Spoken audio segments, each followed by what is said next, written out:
Levante 1, Real Madrid 4. And that was an absolute superb performance from Real Madrid. I know in the second half we felt it just at the beginning for 20 minutes, but let's call it as it is. Across the majority of the match, we were absolutely in full control. And I've got to give massive praise to one particular player, and that was Vini. Vini was absolutely incredible in that first half. That Trivela shot was absolutely mind-blowing, honestly. And I do call him out for his mistakes, but I can praise him also. That was very reminiscent of old Vini, the Vini that a lot of Real Madrid fans want to see back in form, especially for this La Liga season. And he was like a man possessed, even giving the pass off to Mastantuono for him to finish his goal as well. And Real Madrid, the way they were passing, they were moving, they were pressing Ceballos in the midfield. Oh my Lord, he turned into some passing god. Unbelievable. The pressing, everything was doing, trying to actually close Levante's players down was just incredible. The whole team actually performed really well. I was surprised to actually see the starting lineup, but Carreras and Dean Howson, both of them in the centre-back position, they are literally passing maniacs. Those two can pass the ball till the cows come home. That's what it is, quite literally. And I'm just really happy to see Alonso actually mixing up, experimenting, seeing what works best, because we know Carreras can play centre-back. And obviously Fran Garcia giving him a chance away from home at Levante to actually prove himself. And the whole team performed decently. I can't say anything less than that. We performed more than decently, even better than more decently. Very, very good indeed across the 90 minutes. And that is pretty much obviously a lot of the match to be discussed, but I do want to go on to certain players. Obviously, I've mentioned Vini, and I'm going to talk about him again. Now, obviously, people think I hate Vini. Clearly, in this match reaction so far, I haven't hated on him at all. Second half, he was actually quite poor overall, but the first half he shone through. He deserves clearly the Man of the Match award for that performance, with Ceballos probably one of those two. Pick your name out of a hat, honestly. Make it in the comments below, write it down, let me know your thoughts. And I just want to see Vini play like that consistently. His first half performance was incredible. The way he was driving at players was like, oh my God, where does this Vini go? Where has he gone? And that is what we want to see. We want to see him being direct and just no nonsense at times. And his passing was really good as well. It was very accurate. Mbappe, look, he scored a penalty, he scored a decent goal. Apart from that in the match, he didn't really do much. He was good in terms of linking play, but he was not really influential like Vini today. And that is a factual. Vini was super influential in terms of the play, how Madrid built up the attacks, how Madrid, on certain times when he did have the ball, Levante was sitting deep. Who was breaking them down? Who was breaking that defense down? It was Vini. When he was dribbling, maneuvering inside the box, like quick turns here and there, and then passing off to the next man. Honestly, just incredible. Vini was fantastic. I give him personally the man of the match, but you can obviously write your own person down. And then obviously Mastantuono's goal, great finish. And you can see him developing a little bit more with the team. His dribbling is far improved. His accuracy on targets far improved.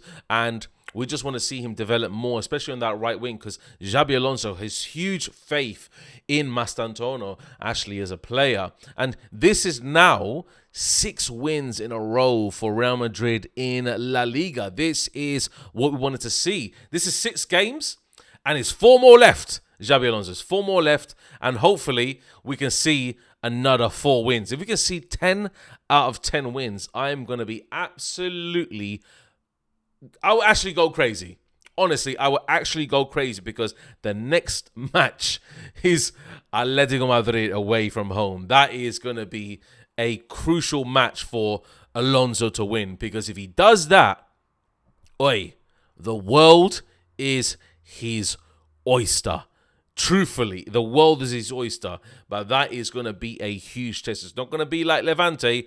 That is going to be a huge test to even break down Atletico Madrid. Even though they haven't been doing so well in La Liga, it's a form goes out the window situation with Atletico Madrid, especially in the Metropolitano. That is a cauldron of a stadium for Real Madrid to go to. It's factual. We know it. We saw it last year. Exactly the same situation. So we just need to prove to the rest of the La Liga that we can hold it also the same kind of momentum with the bigger teams, and the bigger teams being, on this occasion, Atletico Madrid in the next match. But just a few, obviously, mentions as well. Like, honestly, like the only player that I actually think did quite badly, especially for the goal we conceded, was Courtois. Very strange decision making. His passing, his distribution of the ball was actually quite weak as well. So he was probably the worst player on the pitch. Obviously, it's strange to say the goalkeeper's probably the worst player, but he didn't have nothing to do.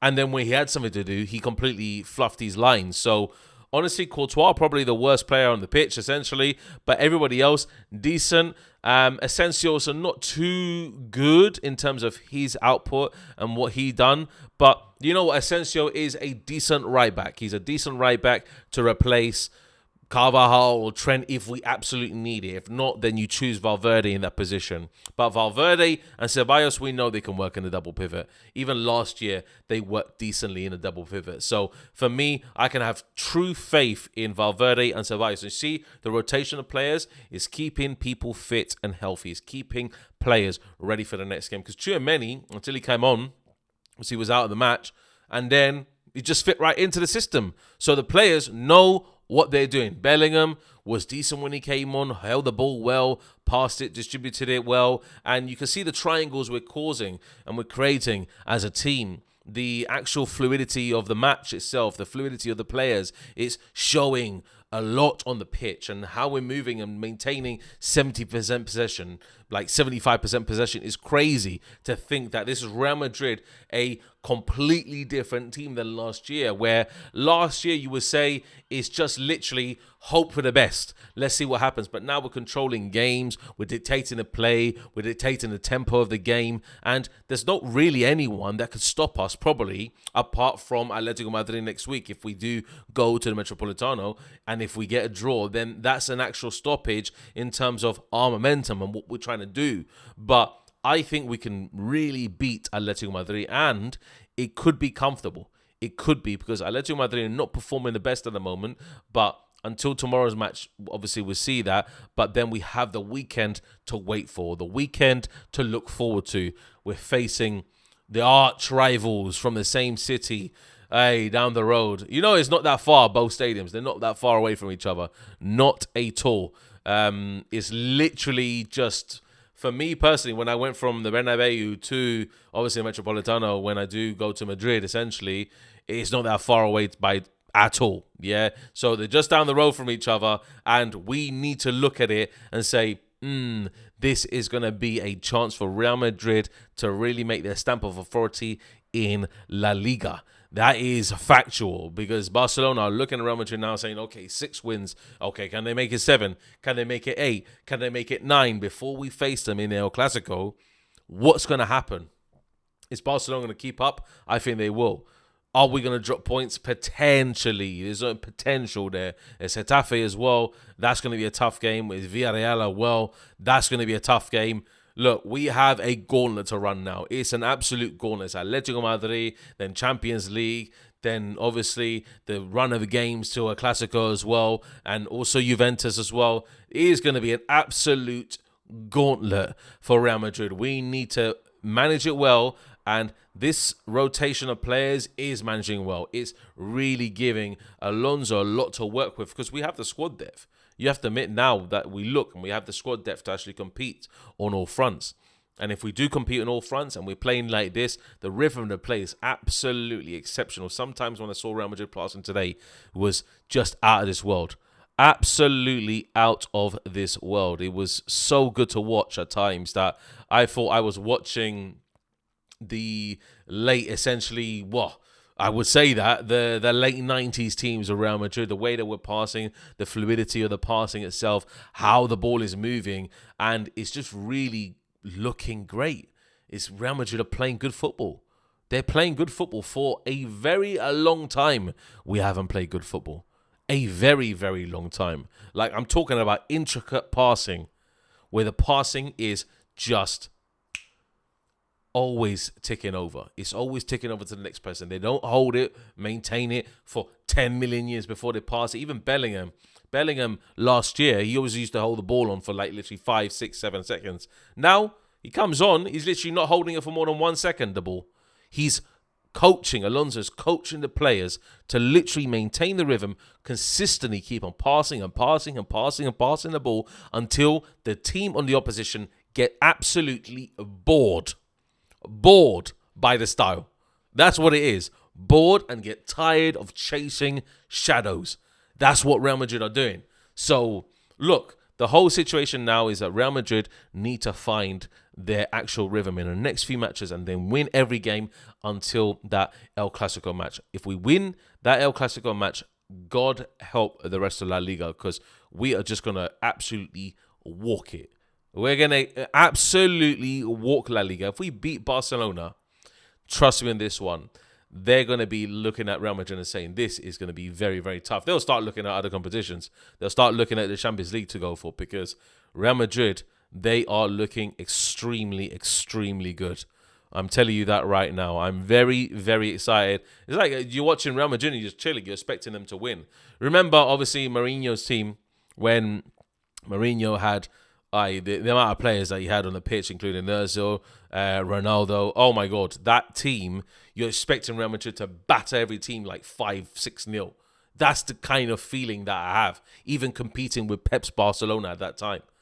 That direct counter he had. This is exactly the same feeling, but with that possession-orientated movement where I'm just expecting great things. But let me just run through the player ratings, guys, and then obviously you can make your decision also in the comments below. Courtois, definitely a 5 out of 10. That was probably his worst performance yet of the season. Just really shambolic in terms of commanding the area, commanding the box. Not good at all. Asensio, I would give him a 6. Dean Howes and Carreras, 7 out of 10 for both of them. Fran Garcia, 6. Ceballos, 9 out of 10. Ceballos was absolutely exceptional across the whole match. Exceptional. Valverde, 7 out of 10. Decent runner. Obviously chasing his man down. We know what Valverde does, obviously. Like, Fede is Fede. That's what he's going to do on a week-to-week basis. Then, obviously, we have the attacking lineup as well. Arda Güler, Vini. Arda Güler, that was a great pass. The weight of that pass to Mbappe was absolutely precise. I'll give him an 8 out of 10 just for the weight of that pass. And he was consistently always trying to come towards the ball, receive it, offload it.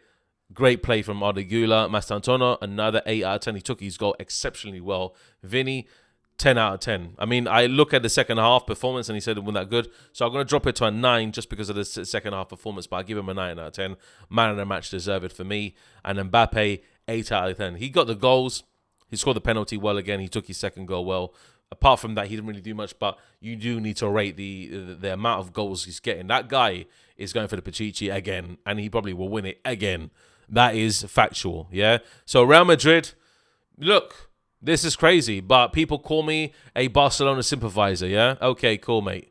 Enjoy it, yeah? People call me a pretender on YouTube. People call me somebody who is performative and I perform for the camera because I like to praise Barcelona when they do well. But as you can clearly see, people, brain dead people, I also like to praise Real Madrid when they do well. And today, they did exceptionally well. Well done, Real Madrid, for another win, 6 in a row in La Liga. Unflipping real. Can this streak ever stop? The streak carries on, people.